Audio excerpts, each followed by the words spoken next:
บายดีทุกคนบอกว่าแฟนเฟซหรือว่าแฟนเฟซบุ๊กหรือว่า YouTube ของน้องเอียงเนาะ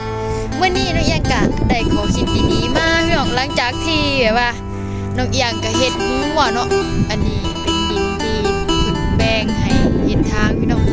อันนี้เฮ็ดหัวนี่สิกว้างแฮงพี่น้องหลักหัวนี่เป็นเท่าได้ร้อยเลยพี่น้อง2-300หลักนี่แหละ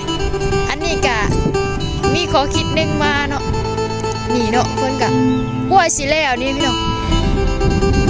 นกเอียงก็เลยได้คำคิดนึงมาคำที่ว่าไม่ลำเดียวอ้อมหัวบ่ควายไผ่บ่พร้อมแปลงบ้านบ่เมืองพี่น้องคิดได้อันนี้นกเอียงก็เลยได้ขอคิดดีๆเนาะยกตัวอย่างเลยพี่น้องคำศัพท์นี่หลายอย่างแต่สมัยเรียนเนาะได้ใส่ดุๆอันนี้ก็ยกตัวอย่างเลยคือว่าหัวนี่เนาะหัวของน้องเอียงเองถ้าให้น้องเอียงเองเฮ็ดนี่ก็ได้เนาะมันก็บ่สามารถที่สิอ้อ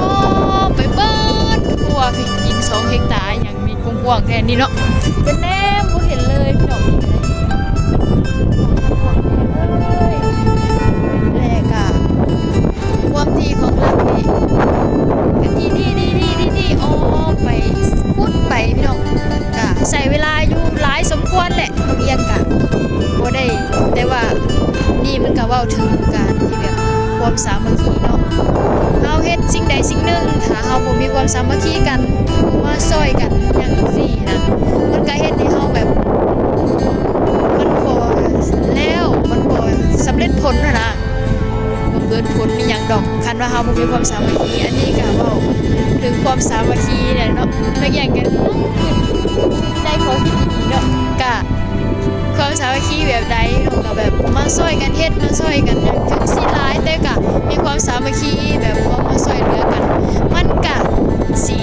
แล้วไวพี่น้องคือดังคำสุภาษิตที่นกเอียงกล่าวไว้เนาะก็เลยจบสิ้นบริบูรณ์นะคะทีมงานเรา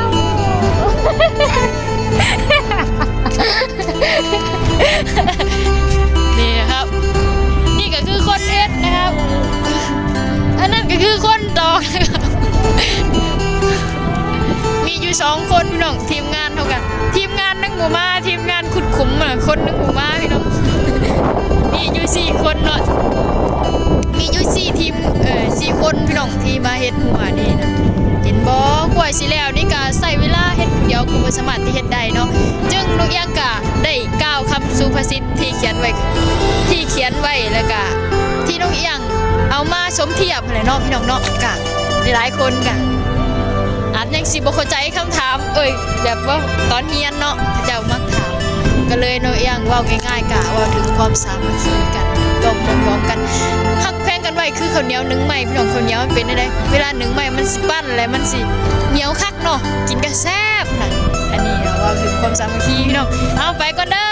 บ๊ายบายฝากกดไลค์กดแชร์แน่กันถึงใจก็ได้ส่งกำลังใจมานี่เด้อจ้าวางแห้งเนาะ2 เดือนวะ2 เดือน4 คนเนาะ